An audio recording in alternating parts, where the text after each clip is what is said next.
नमस्कार दोस्तों, मैं आपको एक बहुत इंपॉर्टेंट सच्चाई बताना चाहता हूँ जो हर रोज मेरे क्लिनिकल प्रैक्टिस में मेरे सामने आती है। कई मरीज कहते हैं दवा ले ली डॉक्टर साहब, आराम मिल गया था, इसलिए हमने आगे जांच कराना जरूरी नहीं समझा। ये सबसे बड़ी एक क्लिनिकल मिस्टेक होती है। टेम्पोररी रिलीफ असल में ट्रीटमेंट नहीं होता, ये सिर्फ शरीर के सिम्टम्स को सप्रेस करता है, डिजीज प्रोसेस को नहीं।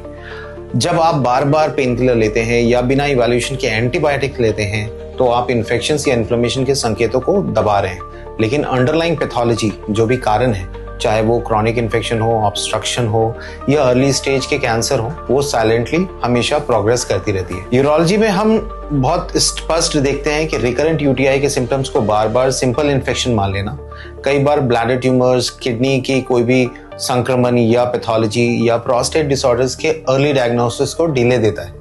साइंटिफिक अंडरस्टैंडिंग ये कहती है कि symptoms relief is not equal to disease resolution. ये एक डिस्टिंक्शन हमें समझना बहुत जरूरी है। मेरे अनुभव में जो मरीज शुरुआत में ही प्रॉपर इवैल्यूएशन कराते हैं उनका डिजीज बर्डन कम होता है as compare to those who are not interested. Treatment outcome बेहतर होते हैं और कॉम्प्लिकेशन की संभावना सिग्निफिकेंटली घट जाती है। वही जो बार बार टेम्पोररी रिलीफ के चक्कर पे रहते हैं या डिपेंडेंट रहते हैं उनके केसेस अक्सर कॉम्प्लेक्स, एडवांस्ड और रिसोर्स इंटेंसिव बन जाते हैं। सो इसलिए एक बार स्पष्ट समझना बहुत इंपॉर्टेंट है कि मेडिसिन में स्पीड नहीं, एक्यूरेसी बहुत ज्यादा इंपॉर्टेंट है।